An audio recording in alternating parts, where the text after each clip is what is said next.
Welcome to HR ListenIn, the free monthly podcast from the employment team at international law firm Taylor Vinters. We hope you enjoy the show. Hello and welcome to the May 2015 episode of HR ListenIn. My name's Dom Holmes, an employment lawyer in Taylor Vinters' London office and presenter of HR ListenIn. Now, the UK general election has been dominating the headlines recently, so this month we're going to focus on what we might expect from our new Parliament in terms of future employment law reform. What are the key priorities for the government and where might it encounter some resistance? Now, I'm joined by my colleague Rachel Ashworth to discuss these issues further. Rachel, welcome to the podcast. Thanks, Dom, and hello everyone. Now, Rachel, you've recently given a talk to the Cambridge Network on this very subject. So I thought we would spend some time looking at where we have come from in the last 5 years and where we might be going next.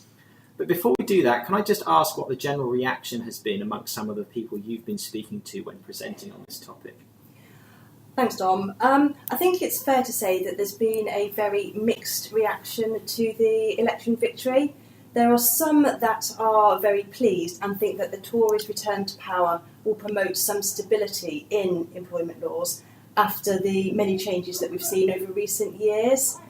Others, however, are a little bit more concerned, principally because the Tory victory brings with it the promise of an EU referendum by 2017. And with many of our employment laws emanating from the EU, any potential exit from the EU could have potentially significant ramifications for those laws. Okay, so perhaps we could start by having a quick recap of the key changes that were introduced during the previous Parliament. Now, employment law is a notoriously fast-moving area, as we all know, and there's been lots of new legislation probably over the last 10 or 20 years in particular. Much of it complex, it's had varying degrees of success. I mean, I think we'd agree that the Equality Act has generally been a good thing in consolidating and clarifying legislation. Things that haven't worked so well, obviously things like the statutory dispute resolution procedures, which disappeared almost as quickly as they came in. But I think the previous government was particularly active, both in the number of reforms it introduced and in their quite radical nature. And I guess this is relevant because although we had a coalition last time, the Conservatives were the largest party in that coalition, and they now obviously have majority in their own right. So I think it helps to set the scene and may give us some clues as to the future direction of travel.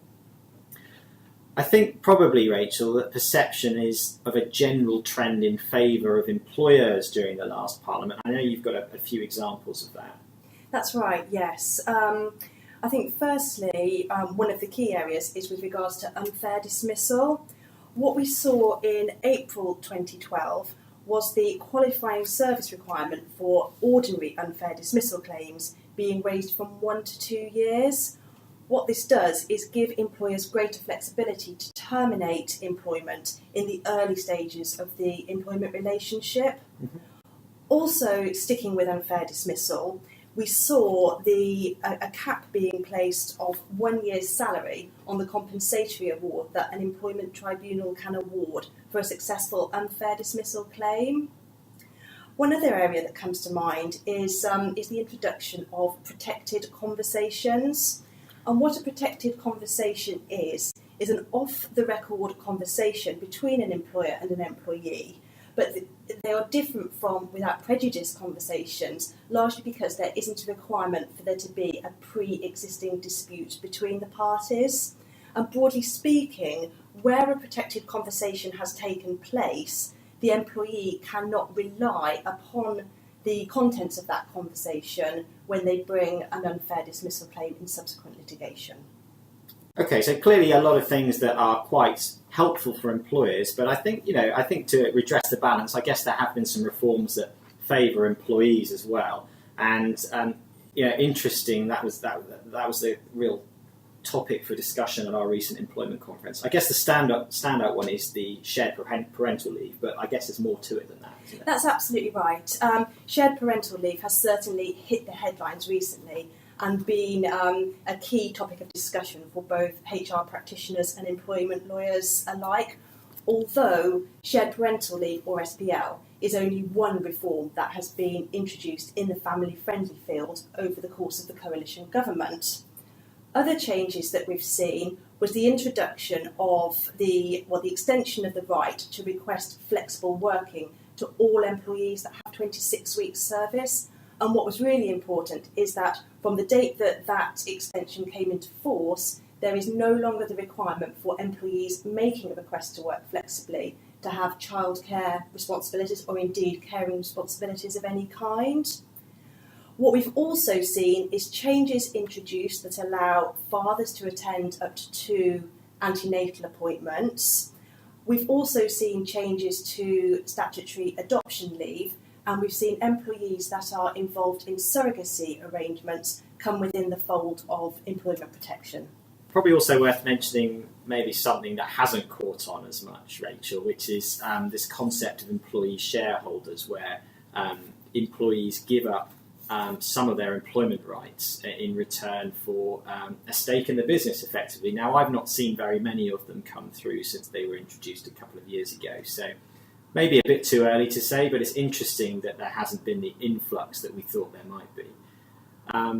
And I guess the other area that we should probably touch on is just generally in the area of dispute resolution. So we've had new rules of procedure for the tribunals, which are designed to make it easier to get through claims quicker.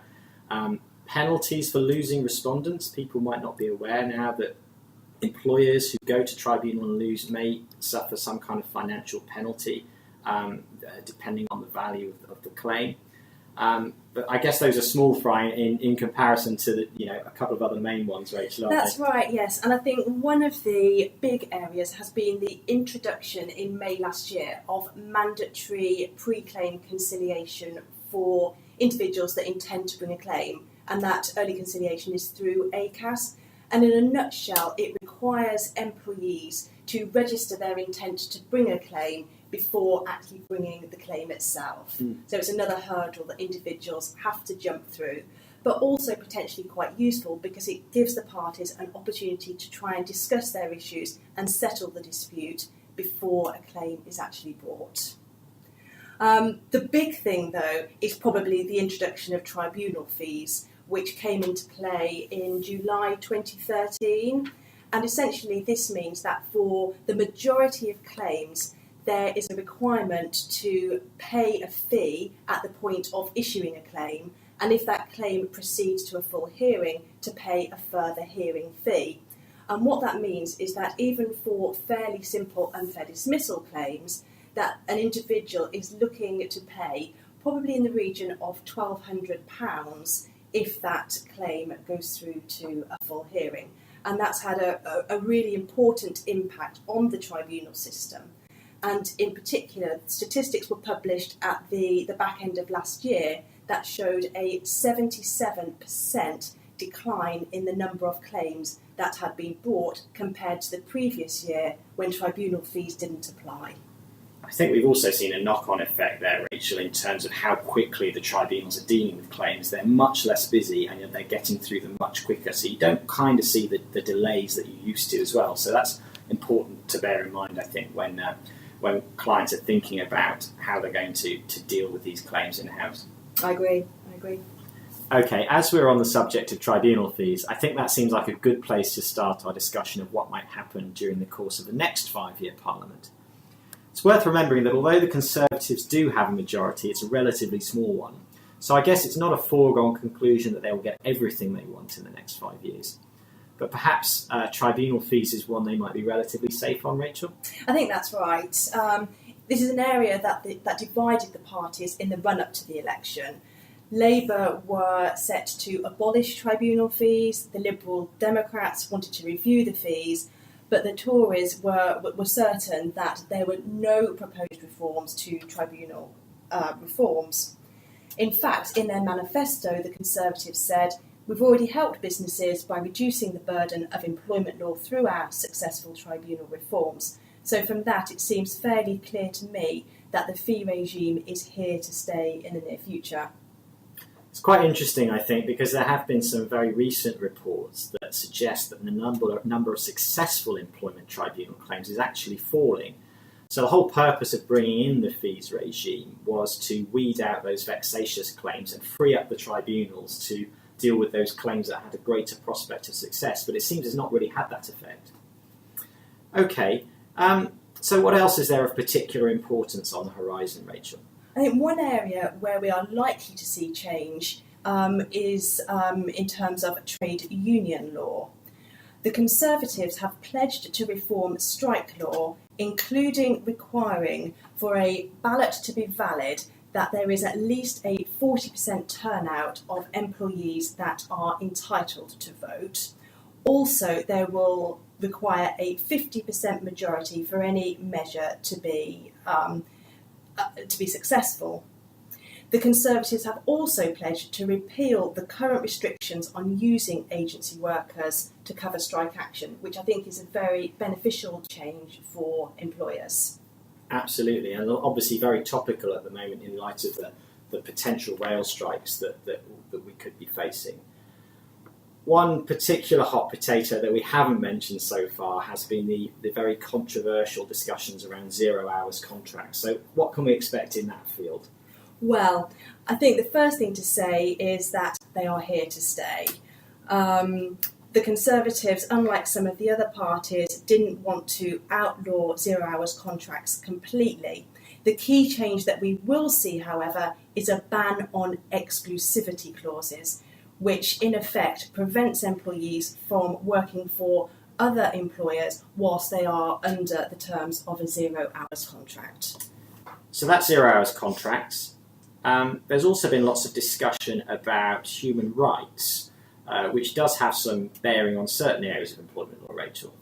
That's right, yes.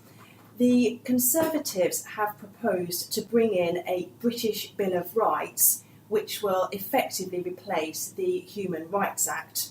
And one implication of this is that the UK's Supreme Court will be the highest court to determine UK human rights issues, as opposed to the European Court of Human Rights. That's interesting. I don't think it crops up all the time in the employment law sphere, but certainly there have been some sort of high-profile cases in the last few years, particularly around freedom of religion and the right to respect for private and family life. So it is something that we might see some impact in the future. One other thing I thought we should talk about very briefly, and I know you mentioned it at the start, Rachel, is the potential impact of the EU referendum. And if the UK votes to leave the EU, what impact this might have. So obviously a significant proportion of UK employment legislation is derived from European-wide regulations and directives. So surprisingly, things like discrimination law, working time, agency workers, TUPE, it's such a wide range of laws that may potentially allow the UK government to go off in its own direction if there was a yes vote in terms of leaving the EU. So probably one to look at in the longer term, but we thought we'd mention it now as well. Before we finish, Rachel, anything else we haven't talked about so far you think is worth mentioning? Sure, yes. One of the proposals that you may well have heard about in the run-up to the election was the Conservatives' proposal to pass a law whereby public sector employers and companies with more than 250 employees would be required to allow their employees up to 3 days a year, and this is paid leave, for carrying out volunteering work. And the proposal would be implemented by amending the working time regulations so that the annual leave entitlement of full-time employees would be increased from the current 28 days, which of course includes bank holidays. This would be increased to 31 days to include the extra days for volunteering leave. Now, I think that this is certainly a very admirable policy on the surface. I think it also could create potential headaches for HR practitioners, certainly in terms of determining what is volunteering leave, are certain purposes, do they qualify as volunteering leave and which ones don't, and also how are employers supposed to schedule time off for volunteering leave? Can leave be postponed? Can a request be refused? All these answers will need to be borne out during the consultation process. Very finally, Rachel, you and I were having a discussion offline earlier about gender pay reporting, so we should probably mention that briefly as well. Sure, and it's actually something that's already in the pipeline, Dom. The Conservatives are committed to introduce, by spring of next year, regulations that will make employers with more than 250 employees subject to a requirement to publish information about the differences they pay to men and women. Now, we don't know exactly at this stage what sort of information they will need to publish, because that will, of course, be the subject of consultation between now and then. But we think that perhaps it may include information about the different starting salaries they pay to their employees, the differences in hourly rates between men and women. And I think also, if a disparity is identified between men and women's pay, that those employers may also have to provide a narrative explaining why those differences have occurred. Well, that's it for this month. Rachel, many thanks for your company. It was a really interesting discussion. If listeners want to get in touch with you, how can they do that? My details are on our website, www.taylorvinters.com. You can also email me at rachel.ashwood@taylorvinters.com and find me on LinkedIn. Great, many thanks, Rachel. And next month, I'll be joined by our Head of Employment, Roger James, to discuss the latest HR developments, so well worth listening to. In the meantime, you can also access all previous editions of this podcast by clicking on the ListenIn icon on our homepage. Thank you for listening in to HR Listen In.